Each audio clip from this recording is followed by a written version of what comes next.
Hello everyone, welcome to learner Sarathi. तो continue करते हैं आज की क्लास में पार्ट 1 कंप्यूटर नॉलेज की प्रिपरेशन को, और ये है 27th थ्योरी क्लास।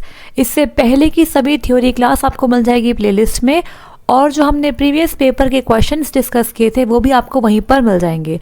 तो ये क्लासेस है नीलेट ओ लेवल और इसके साथ साथ CCC के सिलेबस पर बेस्ड, और ये क्लास आपको काफ़ी हेल्प करेगी इन सभी एग्जामिनेशंस के अंदर जहाँ पे कंप्यूटर नॉलेज पर बेस्ड क्वेश्चंस पूछे जाते हैं।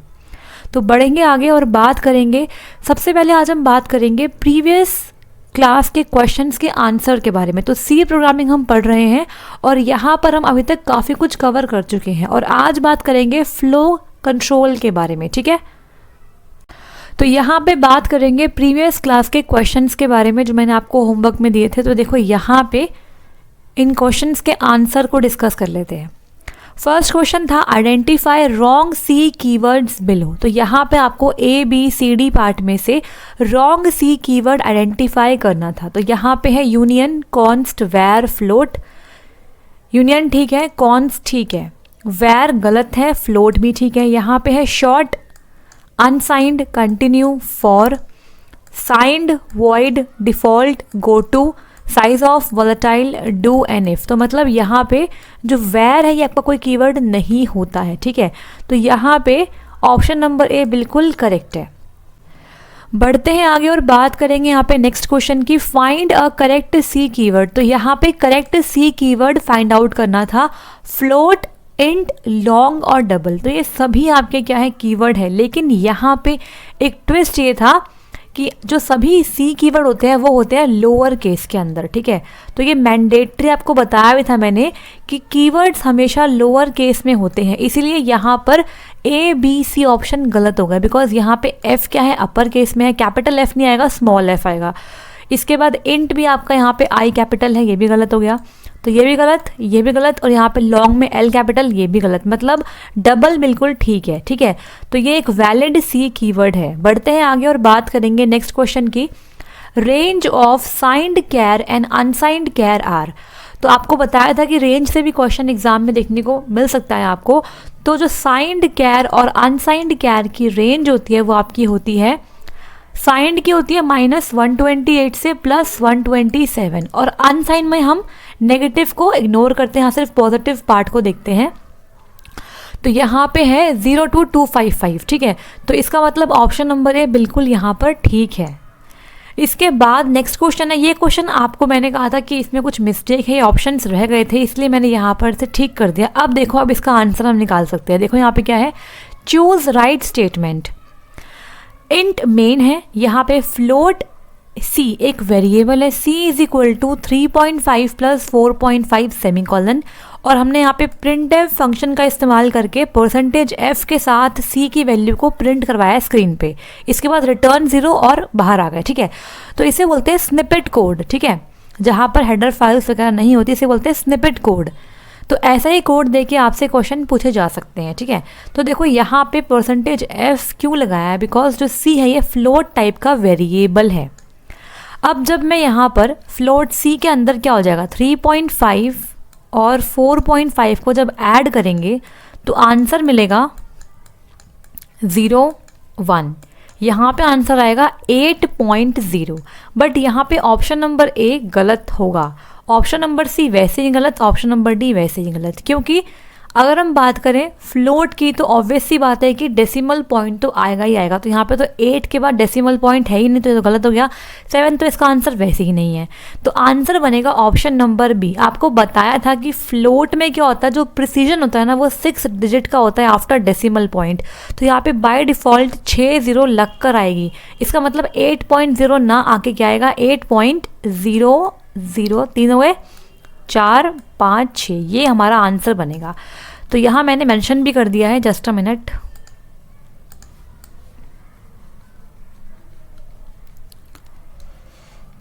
देखो यहाँ पे इसका आंसर मैंने मेंशन कर दिया है, float can print precision up to 6 digit. ठीक है, तो डेसिमल पॉइंट के बाद जो प्रिसीजन है वो 6 डिजिट का बाय डिफ़ॉल्ट होता है फ्लोट नंबर के साथ। ठीक है, So 6 zeros will be shown if there are no digits after decimal point। अगर decimal के बाद कोई डिजिट नहीं है तो उसे ओवरकम करने के लिए वहाँ पर ज़ीरोज़ अपने आप दिखाई देती है, ठीक है।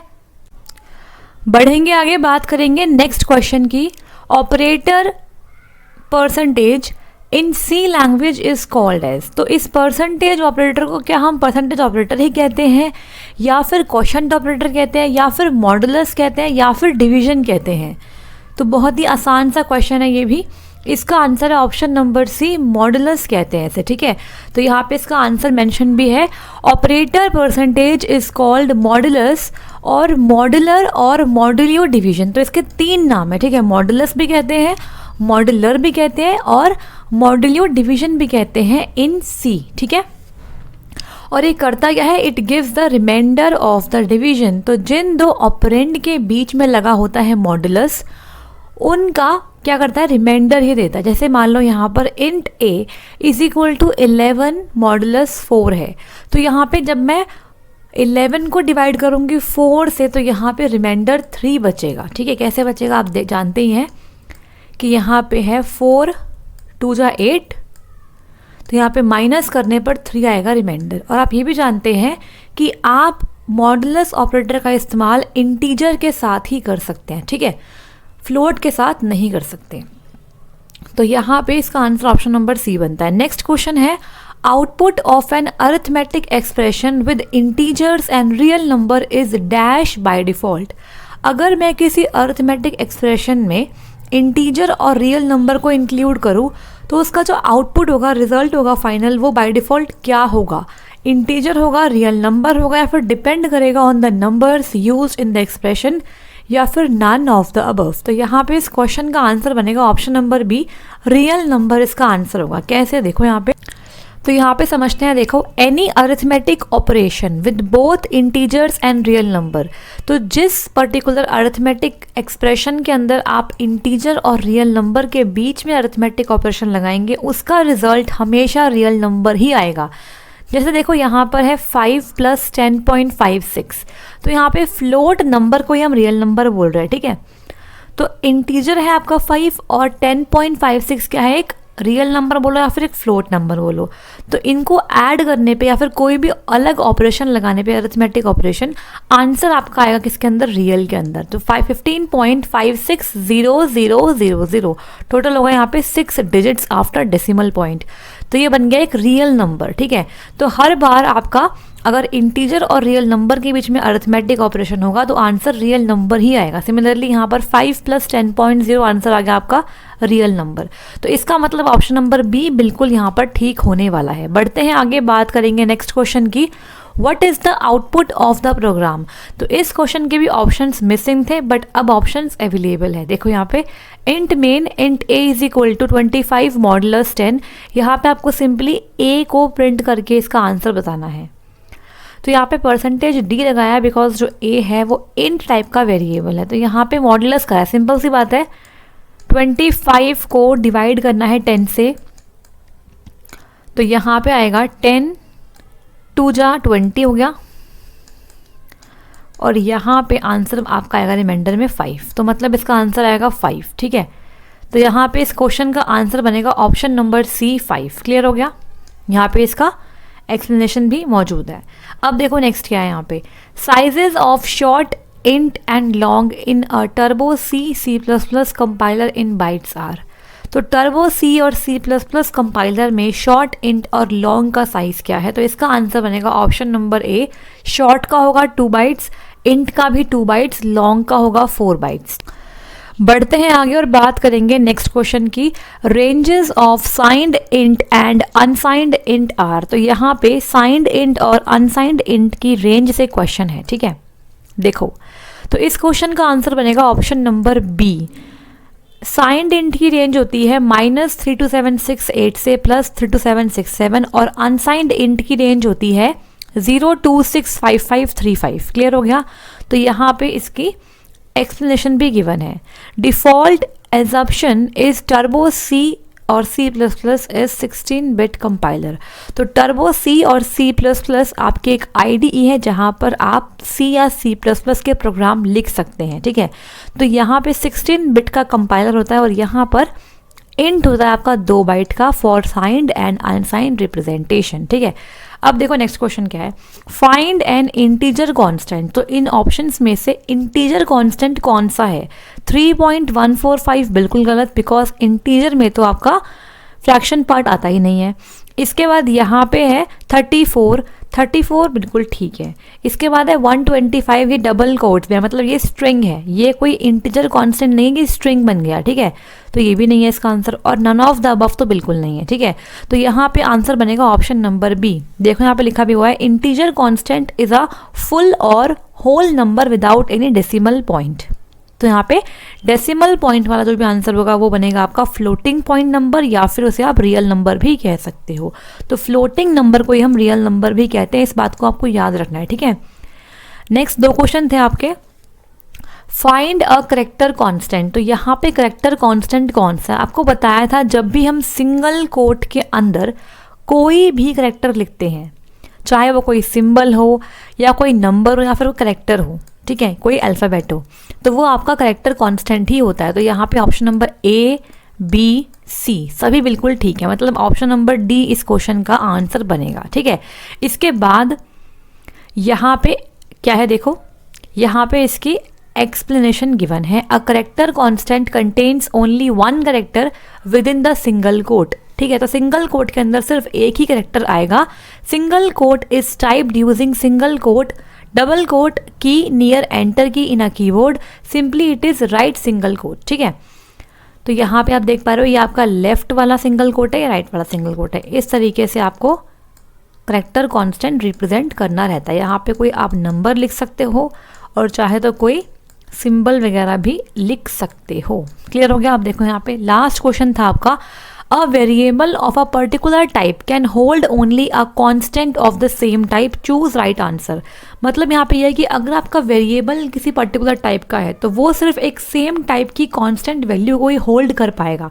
क्या ये ट्रू है, फॉल्स है, या फिर डिपेंड करता है on the place of the variable is declared, या फिर नन ऑफ द अबव? तो यहाँ पे इस क्वेश्चन का आंसर बनेगा ऑप्शन नंबर ए, बिल्कुल ट्रू बात है। कैसे? देखो यहाँ पे मान लो आपके पास कोई वेरिएबल है इन टाइप का, int x is equal to 500, ठीक है। तो यहाँ पे इंटीजर टाइप का एक वेरिएबल है x जिसके अंदर इंटीजर कांस्टेंट ही स्टोर्ड है।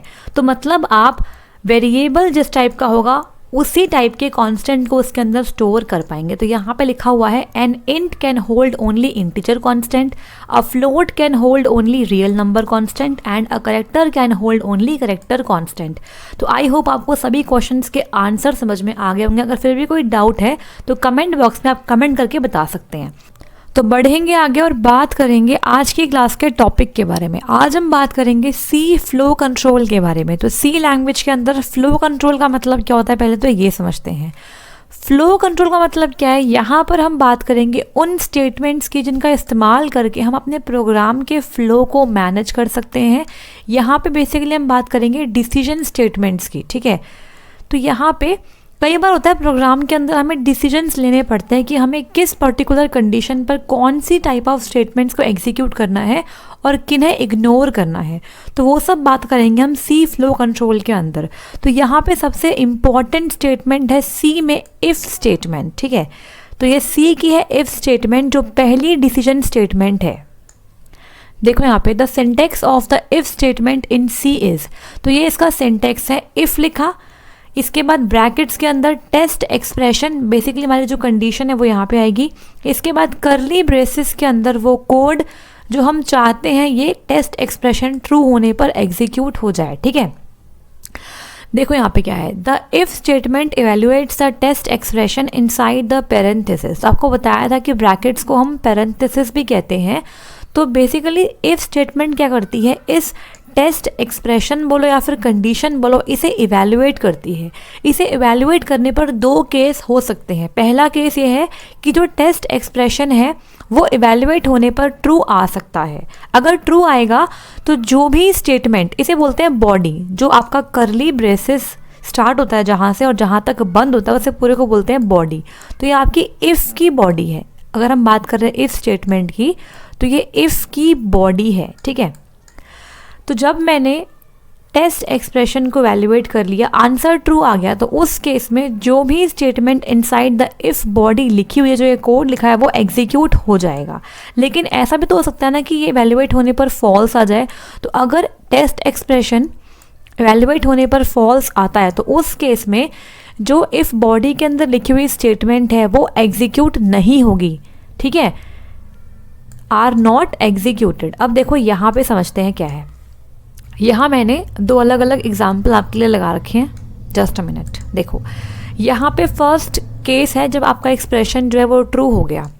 तो यहाँ पे समझो क्या है, int test is equal to 5 है, तो हमने टेस्ट एक वेरिएबल बनाया है यहाँ पे इन टाइप का जिसकी वैल्यू 5 है। अब इफ़ लगाया, इफ़ टेस्ट लेस देन 10, तो यहाँ पे अपने आप कंपाइलर टेस्ट की वैल्यू 5 पुट करेगा और चेक करेगा इंटरनली क्या टेस्ट लेस देन 10 है। ये कंडीशन ट्रू हो गई। जैसे ये ट्रू हो गई तो अब इफ़ की बॉडी में लिखा हुआ जो कोड है वो चल जाएगा, ठीक है। तो यहाँ पे जो कंट्रोल है वो इफ़ स्टेटमेंट के बाद सीधा कंपाइलर यहाँ पे आएगा और स्टार्ट कर देगा इसे एग्जीक्यूट करना। वही अगर बात करें, अगर एक्सप्रेशन आपका फॉल्स आ गया, जैसे कि यहाँ पर int test is equal to 5 है, लेकिन यहाँ पे जो अब एक्सप्रेशन है, जो कंडीशन आपकी बदल चुकी है, यहाँ पे 5 इज़ ग्रेटर देन 10 है क्या? नहीं है। मतलब ये जो टेस्ट एक्सप्रेशन है ये हो गया आपका फॉल्स। तो इस केस में ये जो कोड है ये एग्जीक्यूट नहीं होगा। जो आपका कंट्रोल है कंपाइलर का वो सीधा इफ़ स्टेटमेंट के बाद आ जाएगा बाहर, मतलब जो कोड आफ्टर इफ़ लिखा हुआ है वहाँ पर कंट्रोल आ जाएगा। तो इस तरीके से काम करता है इफ़ स्टेटमेंट, ठीक है। अब एक और एग्जाम्पल देखते हैं इफ स्टेटमेंट पर बेस्ड। देखो यहाँ पर आपको समझ में आ जाएगा। Hash include stdio.h int main int number is equal to 0। यहाँ पे एक नंबर वेरिएबल है, इसकी वैल्यू 0 है। प्रिंट एफ करवाया एंटर अ नंबर, तो स्क्रीन पे आएगा एंटर अ नंबर, मतलब कंसोल स्क्रीन की बात कर रही हूँ यहाँ पे मैं, ठीक है। स्कैन एफ कराया %d एड्रेस ऑफ नंबर, तो यहाँ पे हमने नंबर को कीबोर्ड से एंटर करवा लिया इस नंबर नाम के वेरिएबल के अंदर। अब क्या हुआ, अब यहाँ पे इफ स्टेटमेंट लगी हुई है, जस्ट अ मिनट। तो यहाँ पे है if number modulus 2 equal to 0। अगर नंबर का मॉडुलस करने पर 2 के साथ 0 आता है, अगर ये टेस्ट एक्सप्रेशन ट्रू होता है तो ही ये प्रिंट एफ वाली स्टेटमेंट चलेगी जो इफ बॉडी के अंदर है, अदरवाइज कुछ भी नहीं होगा स्क्रीन पे, ठीक है। तो यहाँ पे समझते हैं। तो स्क्रीन पे आया पहले एंटर अ नंबर। मान लो यूज़र ने कीबोर्ड से 4 एंटर करवा दिया। अब जैसे ही 4 एंटर हुआ तो नंबर जो आपका एक वेरिएबल था मेमोरी में, जिसको मेमोरी में बनाया गया है और जिसके अंदर 0 स्टोर था, यहाँ पे इसके अंदर 0 स्टोर था। जैसे ही यूज़र ने यहाँ पर स्कैनएफ की हेल्प से 4 एंटर किया तो यहाँ पर 0 की जगह 4 आ गया। क्लियर हो गया। तो यहाँ पे जैसे ही कंपाइलर का जो कंट्रोल है वो इस इफ स्टेटमेंट पे आएगा, if number modulus 2 equal to 0। जैसे ही कंपाइलर यहाँ पहुँचेगा और इस कंडीशन को एवेल्युएट करेगा तो क्या होगा, नंबर की वैल्यू 4 है, 4 मॉडुलस 2 इक्वल टू 0 है या फिर नहीं, इसे चेक करेंगे।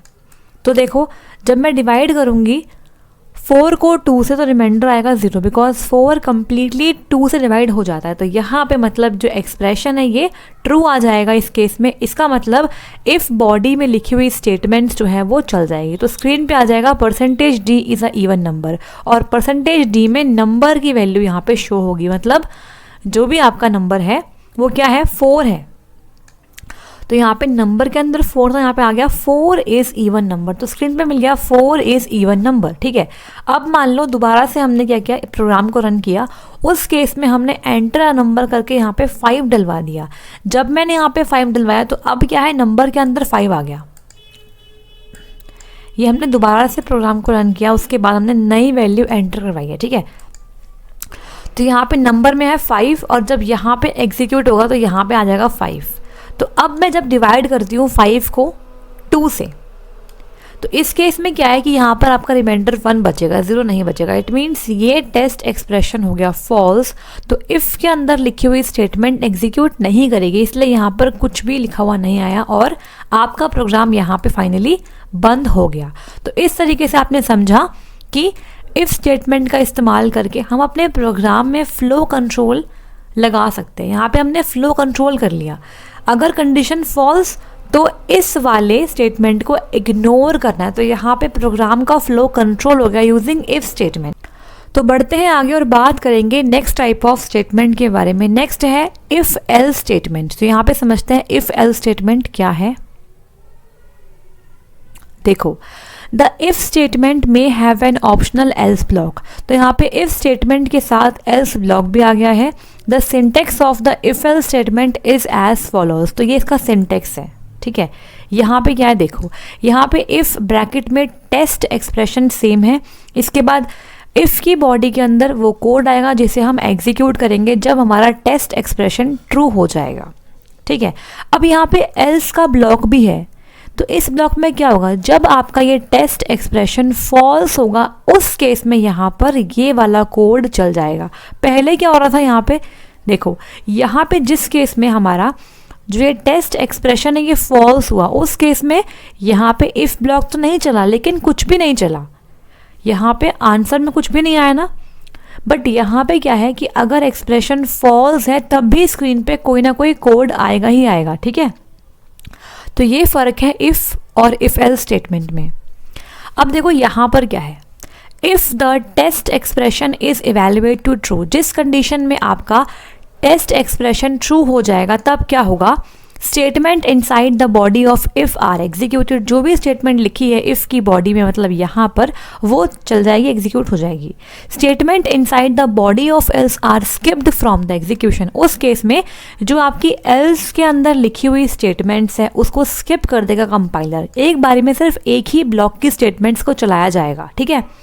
अब यहाँ पे नेक्स्ट केस क्या है, if the test expression is evaluate to false. अगर आपका टेस्ट एक्सप्रेशन फॉल्स आता है इवेल्युएट होने पर, उस केस में जो भी स्टेटमेंट है inside the body of else, उस टाइम क्या होगा, एल्स के अंदर रखी हुई स्टेटमेंट्स एग्जीक्यूट होगी और इफ़ ब्लॉक के अंदर लिखी हुई स्टेटमेंट को एग्जीक्यूट ना होके स्किप करना पड़ेगा कंपाइलर के थ्रू, ठीक है। तो यहाँ पे देखो अलग अलग केसेस है। यहाँ पे एक्सप्रेशन अगर ट्रू है, यहाँ पे टेस्ट इज इक्वल टू 5 है, और देखो यहाँ पे 5 क्या है, लेस देन 10 है क्या, तो ये ट्रू हो गया। जब ये ट्रू हुआ है तो बॉडी ऑफ इफ़, देखो कंट्रोल देखो आप यहाँ से यहाँ पे कंट्रोल आ गया है, ठीक है। और जैसे ही इफ़ का ब्लॉक खत्म हुआ उसके बाद जो कंट्रोल है वो सीधा आपका बाहर आ गया, मतलब इफ़ एल्स के बाहर ही आ गया। एल्स में वो जाएगा ही नहीं, बिकॉज यहाँ पे एल्स क्या हो गया, आपका स्किप कर दिया गया है। अब नेक्स्ट केस है, अगर एक्सप्रेशन फॉल्स है तो उस केस में टेस्ट इज इक्वल टू 5 है, यहाँ पे 5 इज ग्रेटर देन 10 है, ये हो गया आपका फॉल्स। फॉल्स के केस में देखो आपका जो कंट्रोल है वो सीधा इस स्टेटमेंट के बाद पहुंच गया एल्स वाले ब्लॉक में, तो इफ वाले ब्लॉक को कर दिया गया है स्किप थ्रू कंपाइलर। क्लियर हो रहा है। और यहाँ पे एल्स के अंदर लिखी हुई स्टेटमेंट को चलाया जाएगा, उसके बाद जो कंट्रोल है वो सीधा यहाँ से बाहर आ जाएगा, ठीक है। जो इफ़ एल्स के बाद लिखी हुई स्टेटमेंट्स है वो यहाँ पे चल जाएंगी। तो आई होप आपको अभी तक दोनों स्टेटमेंट समझ में आ गई होंगी। अगर वीडियो पसंद आ रही है तो लाइक कर दीजिए, शेयर कर दीजिए एंड सब्सक्राइब कर लीजिए लर्नर सारथी को, ठीक है। तो बढ़ते हैं आगे और बात करेंगे इफ एल्स स्टेटमेंट के एग्जाम्पल के बारे में। तो यहाँ पे एग्जाम्पल है, सेम एग्जाम्पल है, बस मैंने यहाँ पर एल्स वाले ब्लॉक को भी यहाँ पर ऐड कर दिया इस बार, ठीक है। तो प्रीवियस जो एग्जाम्पल था उसके अंदर हमने बात करी थी सिर्फ और सिर्फ इवन नंबर की, क्योंकि यहाँ पे सिर्फ इफ का ही ब्लॉक था। अब मैंने इसी प्रोग्राम को थोड़ा सा एक्सटेंड कर दिया है और यहाँ पर एल्स का ब्लॉक भी आ गया है, ठीक है।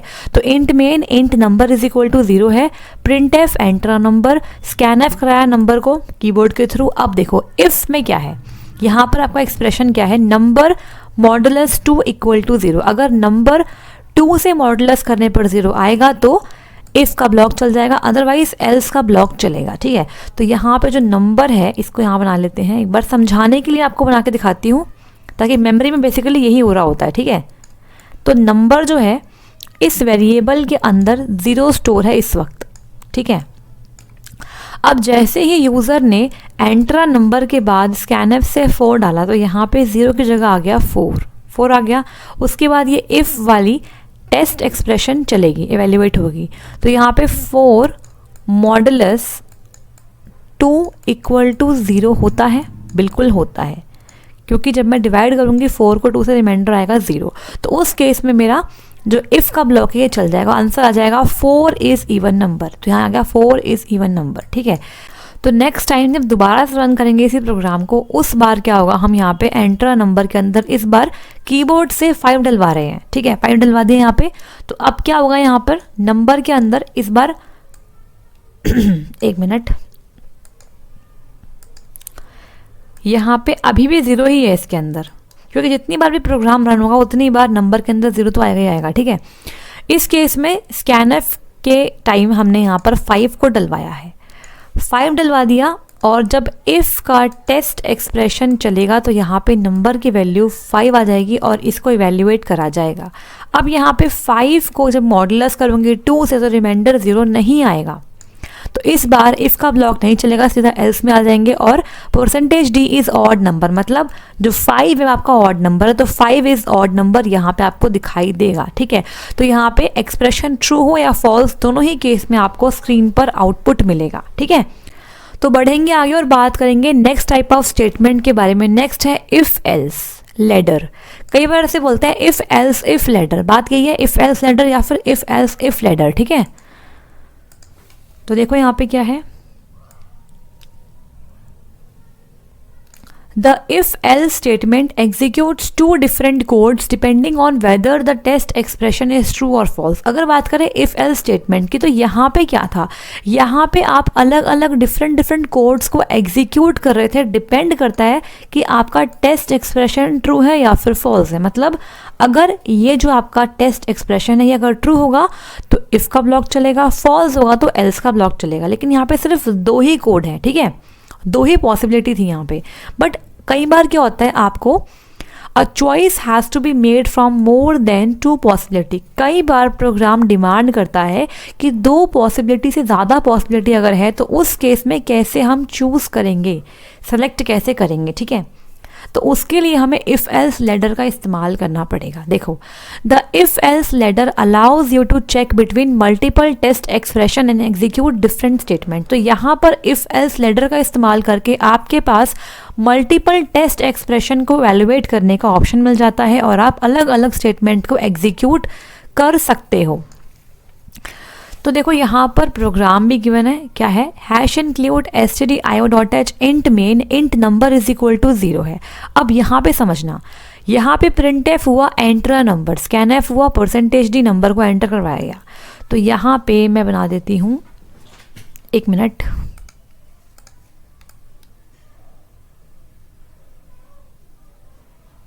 ये वेरिएबल नंबर है, इसके अंदर आ गया 0, ठीक है, यहाँ पे हमने इसको 0 कर रखा है। अब जैसे ही स्कैन एफ हुआ तो इसके अंदर हमने नंबर डलवा दिया 4, एंटर नंबर आया और स्कैन एफ से 4 आ गया, तो मतलब यहाँ पे आ गया 4 आ गया। अब देखो यहाँ पे इफ़ का टेस्ट एक्सप्रेशन चलाएंगे, इफ़ नंबर इक्वल टू 10, अगर नंबर 10 के इक्वल है तो आपका ये वाला इफ़ ब्लॉक चलेगा, print F number is equal to 10। लेकिन हमारे केस में तो क्या है, जो 4 है वो 10 के इक्वल नहीं है, ये वैल्यूएशन हुआ लेकिन ये फॉल्स आ गया, मतलब ये तो नहीं चलेगा। फिर नीचे आ जाएंगे एल्स इफ में आ जाएंगे, देख रहे हो आप, एल्स इफ है ये, तो ये इफ एल्स इफ लेडर है, इसे आप इफ एल्स इफ लेडर भी कह सकते हो। तो यहाँ पे एल्स इफ पे आ गए हम। अब एल्स इफ में यहाँ पे फिर से आपको टेस्ट एक्सप्रेशन चेक करना पड़ेगा। तो यहाँ पे डिफरेंट क्या है, आपके पास टेस्ट एक्सप्रेशन है और on the basis of that आप अलग अलग डिफरेंट स्टेटमेंट को एग्जीक्यूट कर सकते हो। तो एल्स इफ में आएंगे, अब यहाँ पे फिर से एक्सप्रेशन एवेल्युएट करेंगे, क्या नंबर इक्वल टू 50 है, तो क्या 4 इक्वल टू 50 है, बिल्कुल नहीं है, तो मतलब ये वाली कंडीशन भी आपकी हो गई फॉल्स। इट मीन्स आपका ये वाला ब्लॉक भी नहीं चलेगा। इसके बाद फिर से आएंगे नीचे और यहाँ पे चेक करेंगे एल्स इफ के अंदर क्या नंबर इक्वल टू 100 है, नहीं, जो 4 है वो इक्वल टू 100 तो नहीं है, ठीक है, यहाँ पे भी आपका एक्सप्रेशन फॉल्स, ये वाला ब्लॉक भी नहीं चलेगा। अब यहाँ पे सभी एक्सप्रेशन इवेल्युएट होने के बाद अगर कोई भी एक्सप्रेशन ट्रू नहीं है तब आ जाओगे आप एल्स के अंदर, और एल्स में आपको कोई भी एक्सप्रेशन लिखने की ज़रूरत नहीं है। इसका मतलब बेसिकली ये है, अगर ये भी नहीं है, ये भी नहीं है, ये भी नहीं है, तो इसका मतलब आपको एल्स में ही आना है, यहाँ पे आपको कंडीशन चेक करने की ज़रूरत नहीं है, ठीक है। तो यहाँ पे जब आपकी सभी एक्सप्रेशंस फॉल्स हो जाएंगे तो उस केस में हम एल्स में लिखी हुई स्टेटमेंट को एग्जीक्यूट करके स्क्रीन पर प्रिंट कर देंगे। तो यहाँ पर आपको मिलेगा number is not equal to 10, 50 और 100। जो नंबर एंटर हुआ है वो ना तो 10 के इक्वल है, ना 50 के, ना 100 के इक्वल है, ठीक है। अब दोबारा से हम इसी प्रोग्राम को अगर एग्जीक्यूट करते हैं तो क्या होगा, देखो।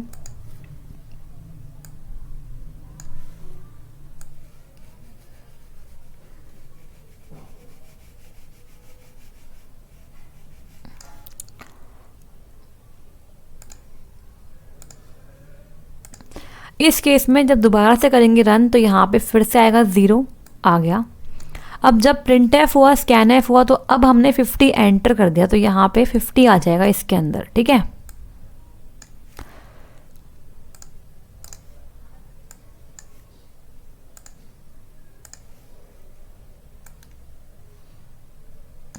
अब देखो क्या है, यहाँ पे चेक करेंगे इफ की स्टेटमेंट को, इफ की टेस्ट एक्सप्रेशन को। क्या नंबर इक्वल टू 10 है? क्या आपका जो 50 है, जो नंबर के अंदर 50 है वो इक्वल टू 10 है? नो, ये आपका हो गया फॉल्स, तो ये वाला ब्लॉक नहीं चलेगा। क्या नंबर इक्वल टू 50 है?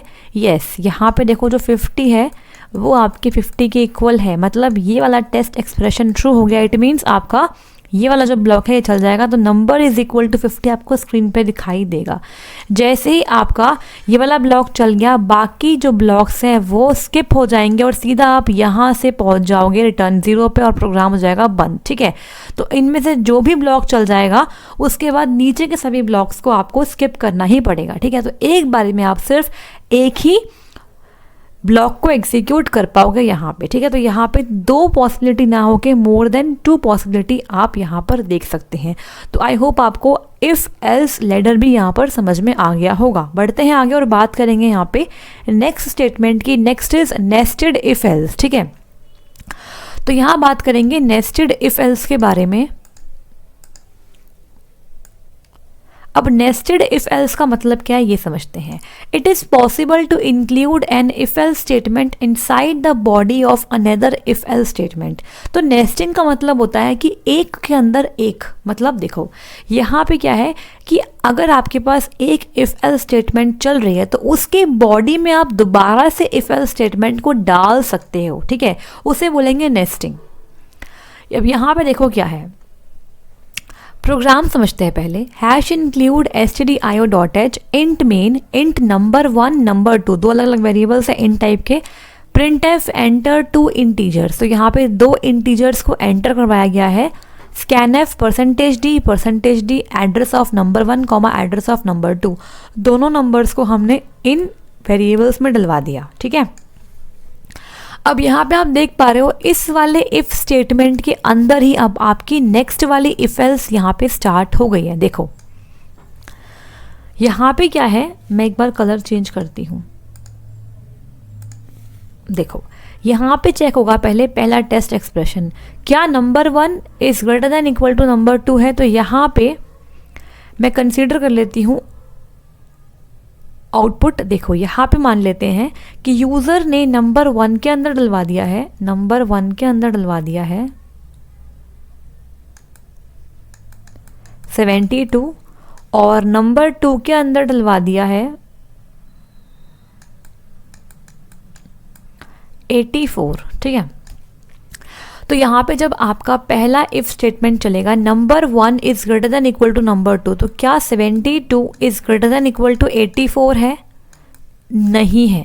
तो अगर आपकी इफ वाली टेस्ट एक्सप्रेशन फॉल्स हो गई तो इस केस में हम इफ के ब्लॉक में नहीं आएंगे।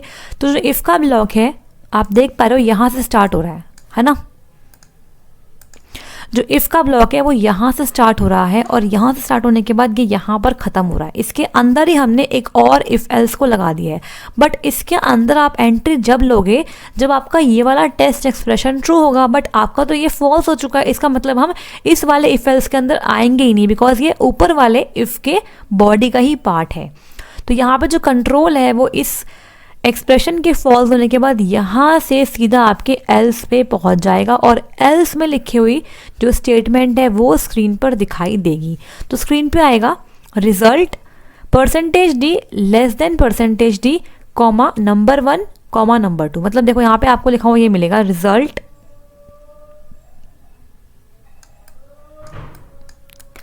परसेंटेज डी आपका नंबर 1 के लिए लिखा गया है, तो यहाँ पे नंबर 1 में क्या है 72 इज लेस देन, और ये वाला परसेंटेज डी नंबर 2 के लिए लिखा गया है, तो यहाँ पे 84। तो ये आपको फाइनल आउटपुट दिखाई देगा स्क्रीन पे जब आपका फर्स्ट वाला जो आपका ये इफ़ है इसकी टेस्ट एक्सप्रेशन फॉल्स हो जाएगी उस केस में। अब थोड़ा सा आउटपुट को चेंज करने की कोशिश करते हैं, ठीक है। तो यहाँ पर हम नंबर 1 और नंबर 2 की वैल्यू को चेंज करते हैं।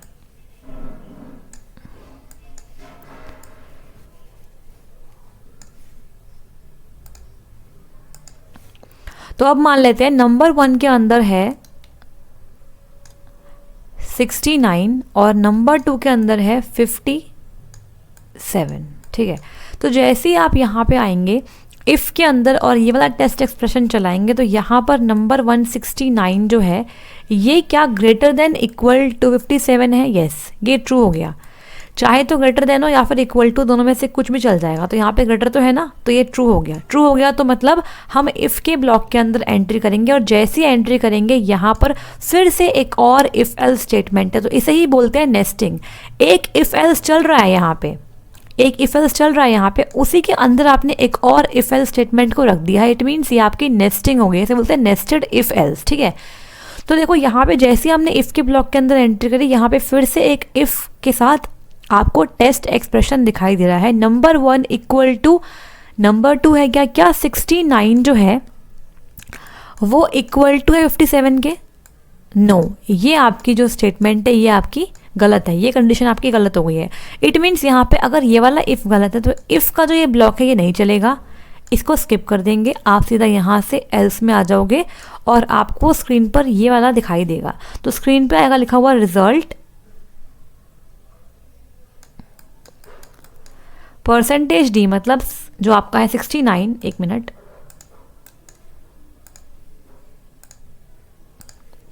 नंबर 1 इज 69 ग्रेटर देन 57, ठीक है। तो इस तरीके से आपको ये वाला आउटपुट दिखाई देगा। तो आई होप आपको यहाँ पे समझ में आ गया होगा, क्लियर हो गया।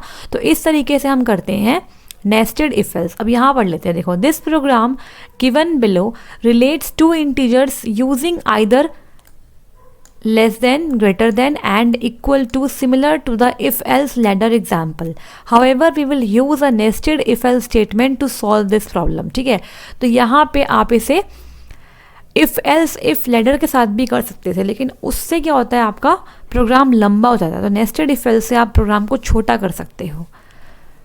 If the body of an if else statement has only one statement, you do not need to use brackets. अच्छा, यहाँ पे ये चीज़ भी इम्पॉर्टेंट है, कई बार आपको सिंटेक्स जब पूछेंगे तो आप यहाँ पे गलती कर सकते हो।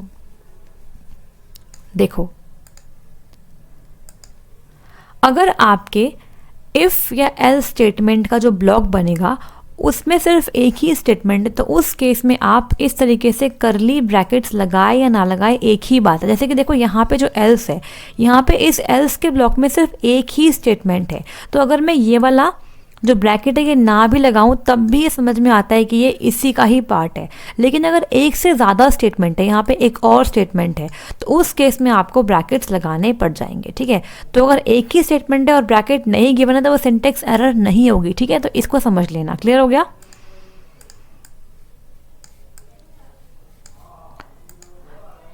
जैसे कि देखो यहाँ पर भी ये इफ़ है, इफ़ में जैसे ये वाली जो टेस्ट एक्सप्रेशन है ये चला तो यहाँ पे हमने ब्रैकेट्स लगा रखे हैं, लेकिन यहाँ पे सिर्फ एक ही स्टेटमेंट है इस ब्लॉक के अंदर, तो अगर मैं ब्रैकेट ना भी लगाऊँ तब भी काम चल जाएगा, ठीक है। लेकिन इस बाहर वाले इफ़ में आपको लगाना पड़ेगा, बिकॉज यहाँ पे इस इफ़ के अंदर तो बहुत सारी स्टेटमेंट होगी ना, ये वाला इफ़ है, फिर ये वाला है, फिर एल्स, फिर ये वाला है, तो यहाँ पे आपको लगाना पड़ेगा, ठीक है। तो जब एक ही स्टेटमेंट होगी, ओनली वन स्टेटमेंट, तो आप ब्रैकेट्स को इग्नोर कर सकते हैं। तो बढ़ते हैं आगे और बात करेंगे यहाँ पे कंडीशनल और टर्नरी ऑपरेटर के बारे में। तो मैंने आपसे कहा था ऑपरेटर की क्लास में कि हम कंडीशनल और टर्नरी ऑपरेटर को बाद में डिस्कस करेंगे जब हम इफ़ एल्स स्टेटमेंट डिस्कस कर लेंगे। तो आज हमने इफ़ एल्स को डिस्कस कर लिया है, तो आज ही बात कर लेते हैं कंडीशनल और टर्नरी ऑपरेटर के बारे में, ठीक है। तो इसे ही बोलते हैं कंडीशनल और टर्नरी, इसके दो नाम होते हैं।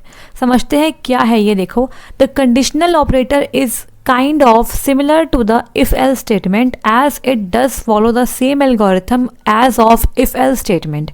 जिस तरीके से if-else statement काम करती है, आपको बताया था, जब if में लिखी हुई टेस्ट एक्सप्रेशन कंडीशन ट्रू होगी तब if ब्लॉक चलेगा, अदरवाइज else ब्लॉक चलेगा। वही सेम एल्गोरिथम फॉलो करता है कंडीशनल और ternary operator, but the conditional operator takes less space and helps to write the if else statement in the shortest way possible. फ़र्क बस इतना ही होता है कि जो कंडीशनल ऑपरेटर है ये कम स्पेस लेता है as compare to if else statement, और आप शॉर्टेस्ट तरीके से इफ एल स्टेटमेंट को लिख सकते हो कंडीशनल ऑपरेटर का इस्तेमाल करके।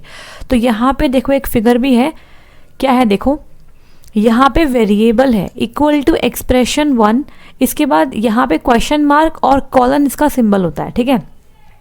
तो इस क्वेश्चन मार्क से पहले एक्सप्रेशन 1 आता है, इसके बाद एक्सप्रेशन 2 आएगा और इस कॉलन के बाद आएगा एक्सप्रेशन 3, ठीक है। अब देखो जब आपका एक्सप्रेशन 1 ट्रू होगा तो हमें इस केस में एक्सप्रेशन 1 को इवैल्यूएट करना है। अगर एक्सप्रेशन 1 ट्रू है तो एक्सप्रेशन 2 इसका आंसर होगा ट्रू होने पर।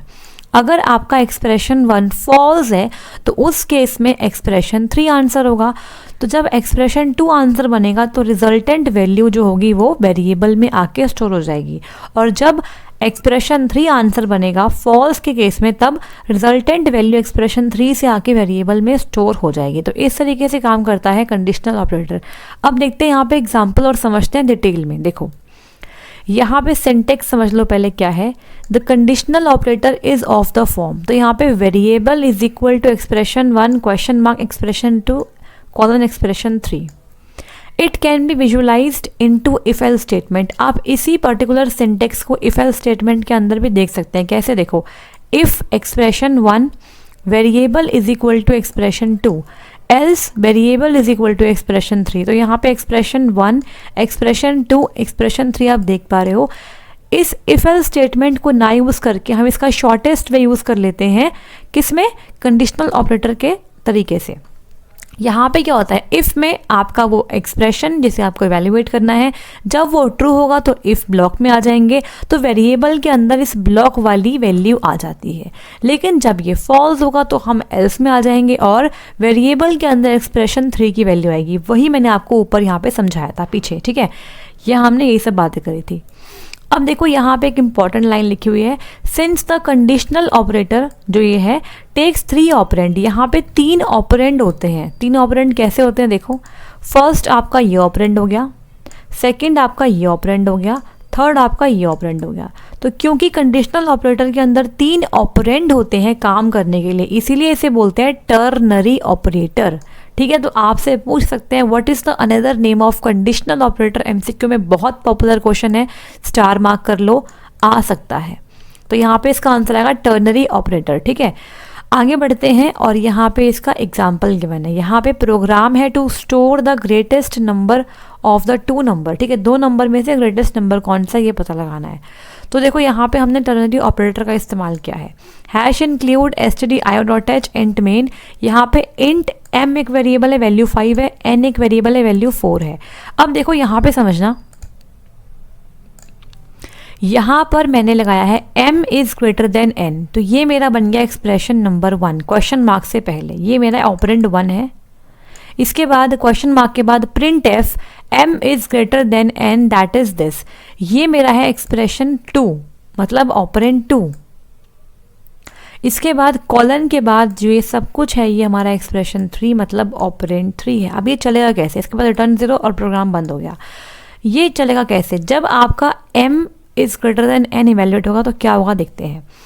m के अंदर है 5 और n के अंदर है 4, तो क्या आपका m बड़ा है 4 से मतलब n से, क्या ये ट्रू है या फॉल्स है, इसको इवैल्यूएट करेंगे। तो ये हो गया आपका ट्रू, 5 बड़ा है 4 से।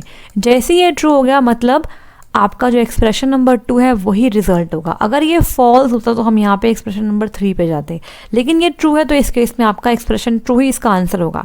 तो एक्सप्रेशन 2 क्या है, m is greater then n that is percentage d is greater then percentage d। तो यहाँ पे m की वैल्यू, यहाँ पे n की वैल्यू, तो m is greater then n that is 5 is greater then 4। अगर मान लो मैं इनकी वैल्यू को चेंज कर दूँ, यहाँ कर देती हूँ 4 और यहाँ कर देती हूँ 5 और अब दोबारा से रन करते हैं इसको। तो इस केस में जो m है वो बन गया 4। क्या 4 बड़ा है 5 से? नहीं, ये हो गया आपका फॉल्स।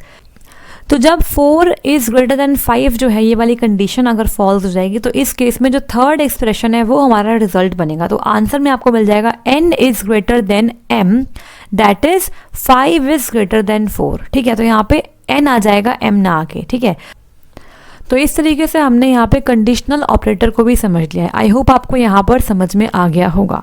तो आज की क्लास में हमने क्या क्या डिस्कस किया एक बार फिर से देख लेते हैं।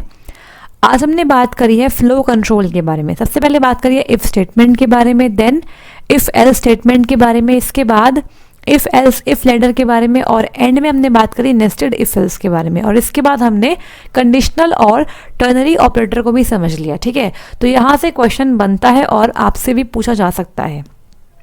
कल की क्लास में हम बात करेंगे सी लूप्स के बारे में। लूप्स एक बहुत इंपॉर्टेंट टॉपिक है, कल इसे डिस्कस करेंगे, और इसके साथ साथ ब्रेक स्टेटमेंट, कंटिन्यू स्टेटमेंट और स्विच को भी डिस्कस करेंगे। और फिर हम बात करेंगे अगली क्लास के अंदर फंक्शंस की, देन बात करेंगे एरेज की, फिर बात करेंगे पॉइंटर्स की, उसके बाद storage class, and then structure and union. तो ये सब आपको कंप्लीट करना पड़ेगा सी लैंग्वेज को पूरा समझने के लिए। इसीलिए मैं सीक्वेंस में सब कुछ पढ़ाते हुए चल रही हूँ ताकि आपको सब कुछ समझ में आए। कई बच्चे पूछते हैं मैम सी लैंग्वेज कब तक पूरा हो जाएगा? तो देखो सी लैंग्वेज ना एक लैंग्वेज है, तो इसलिए मुझे इसे स्टेप बाय स्टेप पढ़ाना पड़ेगा, अदरवाइज आपको कुछ समझ में नहीं आएगा। तो इसीलिए मैं स्टेप बाय स्टेप आपको आगे लेके चल रही हूँ। कुछ और क्लास लगेंगी और उसके बाद सी प्रोग्रामिंग कवर अप हो जाएगा। ठीक है, अब हम बात करेंगे कुछ प्रैक्टिस क्वेश्चंस के बारे में जो आपको इसी क्लास के नीचे कमेंट बॉक्स में आंसर करने हैं, और वो सभी क्वेश्चंस आज की क्लास पर ही बेस्ड होंगे। ठीक है, तो यहाँ पे फर्स्ट क्वेश्चन है choose a C conditional operator from the list. तो यहाँ पे सी कंडीशनल ऑपरेटर आपको चूज करना है इस लिस्ट में से A, B, C या फिर D। नेक्स्ट क्वेश्चन है choose a syntax for C ternary operator from the list. तो यहाँ पे सी टर्नरी ऑपरेटर के लिए कौन सा करेक्ट सिंटेक्स होने वाला है, A, B, C या फिर D। नेक्स्ट क्वेश्चन है choose a statement to use C if else statement. C if else statement को यूज करने के लिए यहाँ पे कौन सी करेक्ट स्टेटमेंट है? ऑप्शन ए है else if is compulsory to use with the if statement, else is compulsory to use with the if statement, else और else if is optional with the if statement, या फिर none of the above। तो अगर आपने आज की class देखी है तो डेफिनेटली आप इस क्वेश्चन का आंसर भी कर पाएंगे। नेक्स्ट क्वेश्चन है what is the output of the C program. इस particular C program snippet code का आउटपुट क्या होगा? तो यहाँ पे ऑप्शन है yes, hurray, yes, hurray, yes, इस तरीके से यहाँ पे न्यू लाइन है, और यहाँ पे कंपाइलर एरर होगा। तो आपको इसका आंसर बताना है कमेंट में। और लास्ट क्वेश्चन है question number 5, choose a correct statement regarding the C comparison operators. तो मैंने आपको सी में पहले ही कंपैरिजन ऑपरेटर करवा दी है, याद रखना कंपैरिजन ऑपरेटर को ही हम रिलेशनल ऑपरेटर्स भी कहते हैं। ठीक है, इन्हीं को हम बोलते हैं रिलेशनल ऑपरेटर्स। तो यहाँ पे बताना है रिलेशनल या फिर कंपैरिजन ऑपरेटर्स के रिगार्डिंग कौन सी स्टेटमेंट बिल्कुल ठीक है। ठीक है, तो A, B, C या फिर ऑल ऑफ द अबव ठीक है। तो आपको इन सभी क्वेश्चंस के आंसर देने हैं कमेंट बॉक्स में, और मैं सभी स्टूडेंट के आंसर कमेंट में देखना चाहती हूँ ताकि मुझे पता लगे कि आपको क्लास कितनी समझ में आई है। क्लियर हो गया? तो अगर आपको आज की क्लास पसंद आई तो लाइक कर दीजिए, शेयर कर दीजिए एंड सब्सक्राइब कर लीजिए लर्नर सारथी को। और अब कल आपको कंप्लीट PDF मिल जाएगी सी फ्लो कंट्रोल तक। कहाँ पे? टेलीग्राम चैनल पे। ठीक है, तो आप इस लिंक को देख सकते हैं यहाँ पे, और ये लिंक आपको डिस्क्रिप्शन बॉक्स में मिल जाएगा, वहाँ से आप ज्वाइन कर सकते हैं टेलीग्राम को। तो कल मिलते हैं। All the very best to all of you. Thank you so much.